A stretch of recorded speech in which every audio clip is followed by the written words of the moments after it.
He's trying to force a terrible bill down the throats of the American people. He's got secret police trying to capture people off the streets. Secret police? Why would, what are you talking about? Why in the world does he need to bully and intimidate people? Wait, Why can't he convince police? people? What happened to using the powers of persuasion of the president? Is he able to do that, or does he only have the ability to bully people? I'm hung up on the secret police. Who are the secret police? The masked people who are grabbing 75-year-old grandmothers and folks like that off the street. I hope you don't encounter them. You mean the ICE agents who are out enforcing federal immigration law and are in danger of being who are not announcing themselves and who are being doxxed? Yeah. So, okay, secret police. Look. Hey folks, I'm really excited to spend this time with you today. So, let's get started. You're here with the Second Take channel, where we keep an eye on CNN so you don't have to. On Thursday, Scott Jennings made his comeback on NewsNight with Abby Phillip. As usual, Jennings brought his usual mix of well-thought-out arguments, composure, and evidence to a conversation that was otherwise filled with general vibes and talking points. In the clips we'll be checking out, the panel talks about Trump's choice to withhold federal funds from states and universities that don't follow directives, and the possible fallout, if any, of cutting USAID. CNN suggests this could result in a worldwide disaster in the next 72 hours. But just between us, I'm a little skeptical. Anyway, let's watch as Scott Jennings, literally cracking up, navigates the chaos surrounding him. Let's dive in. Was a sort of pay-to-play kind of deal. And the transparent way in which the Trump administration has basically said, if this doesn't get settled, no deal, I'm not really sure how that flies. It's just a really dangerous precedent. And, I guess what's interesting to me, and I'd be curious what my Republican friends think about this, why does he have to bully and intimidate everyone?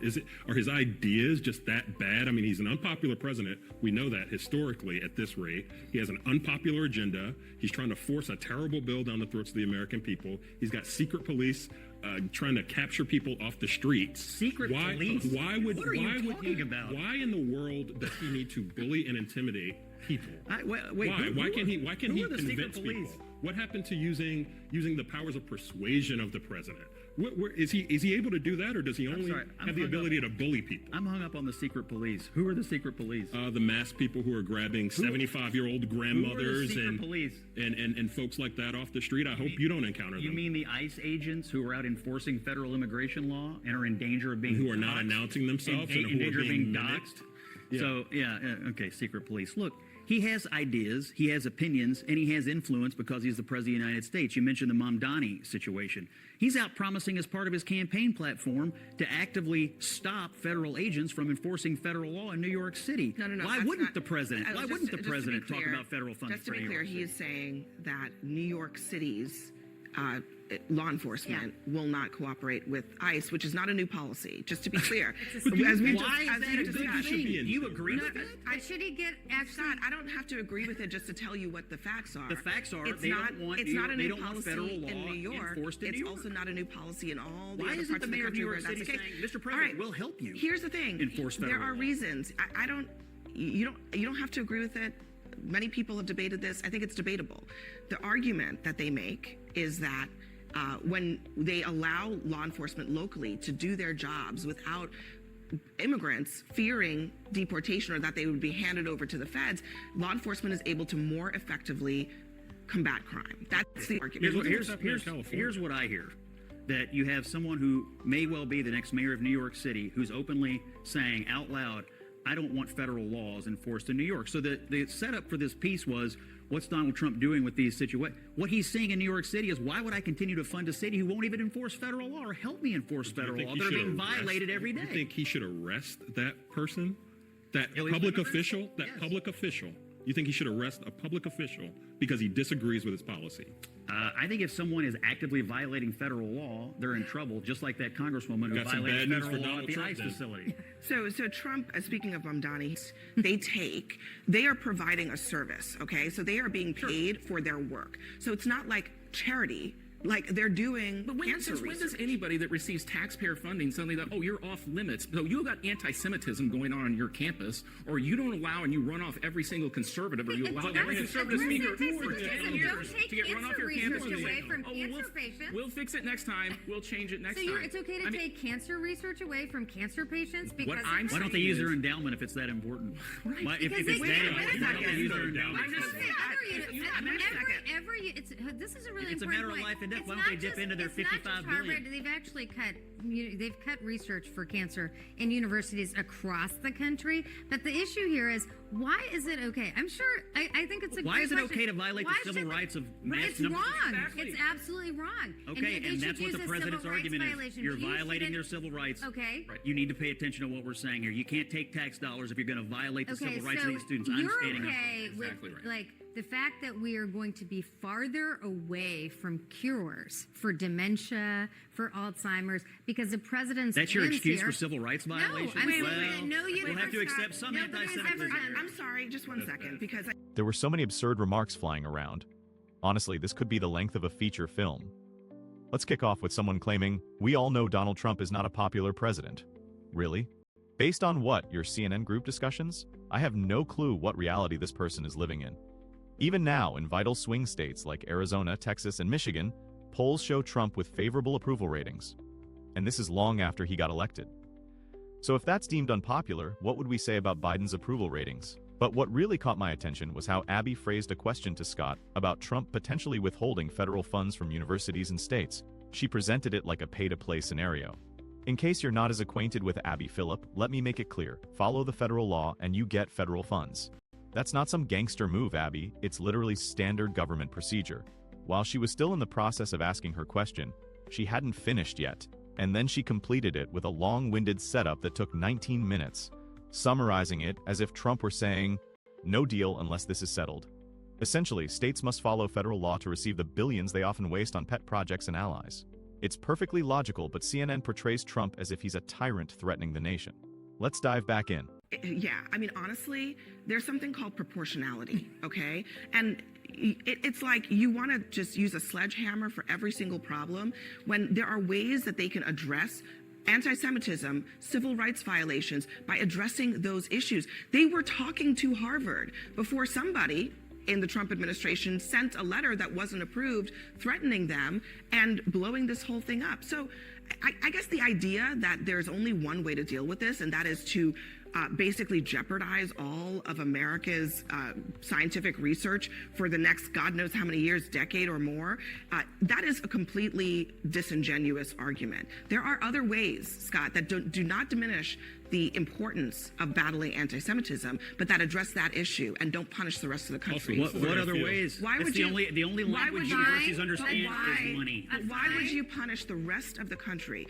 The woman in Iowa, They're whose not mother, punishing. If the universities hold would on. just say yes. the woman, No, the they woman are in being Iowa punished. whose mother is dying of cancer and needs an experimental cure. Why should she be punished Yeah. for an issue that could have been dealt with in a more targeted way? Why can't the universities just say yes? You're mad at Donald Why Trump. can't- Why aren't you mad at the universities Okay. for violating civil Scott, rights in the he's first place? asking I would them to love do I would love an answer to the question. Why is it that the Trump administration refuses to act in a proportional way to the issue at hand? Why? That's it's your Why? view that it's not Because, proportional. I think civil rights is This has important. been going on. in Africa, sick people around the world, and that is wrong. And maybe we could all agree with that. Rank cruelty for no real reason. Scott, I mean, the State Department is bringing in some of these functions, but what's also a result of this is that by tearing it down in the first place, they're now trying to rebuild things that probably shouldn't have been torn down. That seems pretty wasteful to me, but at the end of the day, what do you think is going to be happening here? Are we really going to pull back from leadership in the world on soft power, leaving millions and millions of people at risk of dying of things that are incredibly preventable, just to say that you did it? Look, I think a couple of things can be true at the same time. Soft power is a good thing, and it does make a difference when it is deployed correctly and in a smart way. And the president's opinion and Marco Rubio's opinion is that the USAID bureaucracy and the quasi-governmental shadow bureaucracy and these NGOs that had grown up around it were in many cases taking taxpayer dollars and not using it in furtherance of the foreign policy of the current administration. And so what they've tried to do is eliminate the bureaucracy that they think was working at cross purposes with what they believed is best for America and put it directly under the accountable political leadership of the State Department, which in this case is the Secretary of State. No, I don't believe we are fully pulling back on soft power, but there's a difference between smart spending and dumb money, and we have exposed time and again millions upon millions of dollars being spent on programs that everybody at this table would agree sound and are ridiculous. The last word is that when the next president comes in, who is not a Donald Trump or not a Republican, all those very things that you think are not in furtherance of Donald Trump's policy are not going to be in furtherance of another president's policy. So there are consequences to that too, and maybe you're okay with that. I am. But we're going to be slingshotting ideologically from president to president, and that's the structure that's being created here. You and I are in agreement, actually, about this. I actually believe that the elected political leadership of this country sets the foreign policy, and our soft power and our military strategy ought to reflect what's in the best interests of the foreign policy on which that president got elected. So if the American people choose a president who want to do foreign aid and soft power a different way, that's fine, but it ought to be up to the politically elected leadership, not the bureaucracy that apparently answers to no one. I'll check back. As I said earlier, there's a ton to go through, so let's start by revisiting the first clip we talked about and focus on the person next to Scott. They're going on about Trump using intimidation and secret police. Since when are ICE agents, who handle federal immigration laws, considered secret police? And why is there all this focus on this 75-year-old grandma? Unless we suddenly see grandmas being dragged out of bingo games in large numbers, which isn't the case, it's just another ridiculous and not even believable scare tactic. I've pointed this out before as well. You can spot these scare tactics, because if something like that ever happened, CNN would have it on repeat for a whole week. Abby hit the nail on the head with the point on withholding funds from universities with anti-Semitic tendencies being too much. Seriously? These are the same folks saying every white person is inherently racist and needs systematic reprogramming. So, if that's true, shouldn't we be doing everything we can to fight racism? Now they're worried about being fair?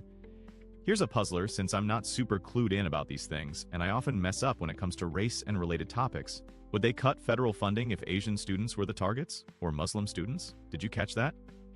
I nearly mentioned Christian students facing racism. But nobody really bothers about Christian students. Hello, anyone there? That was a silly and badly timed joke, but this is actually a serious issue. So, what if the students facing racism were black? I think I know what the answer would be, but honestly, I'm not sure. I'm genuinely curious, so please share your thoughts in the comments. It's a tough scenario for CNN to navigate. If black students face discrimination and funding was held back until the school addressed the issue, do you think CNN would support Trump's decision to cut funds or push for a balanced response? I don't want anyone to suffer from racism, and I'm certainly not hoping for such a situation. But wouldn't this be a huge conundrum for CNN? At CNN, this is a prime example of selective indignation. Let's conclude this conversation. Scott Jennings was on point, coming in ready to cut through the drama with solid facts. The rest of the panel, especially Abby in this episode, seemed more focused on setting traps, tossing out nonsense, and portraying Trump as a villain for actions any president before him would take. But that's just how media can be these days. If you speak up with the truth, you might get labeled as extreme. Fortunately, some folks at CNN are still holding on, maybe just one, but they're still there. What do you think? Is Abby Phillips misleading with her approach? Or is she just doing her job as a partisan host? And for that panelist, how would you reply to the idea that Donald Trump is unpopular? I'd love to hear your thoughts in the comments. That's it for this video. Your likes, subscriptions, notifications, and shares mean the world to me, especially this July, as you've been pivotal to the channel's growth. You're the core of it all. Thank you so much. I truly value the time you spend watching my videos. Your time is important. Always remember, Jesus loves you. Catch you next time.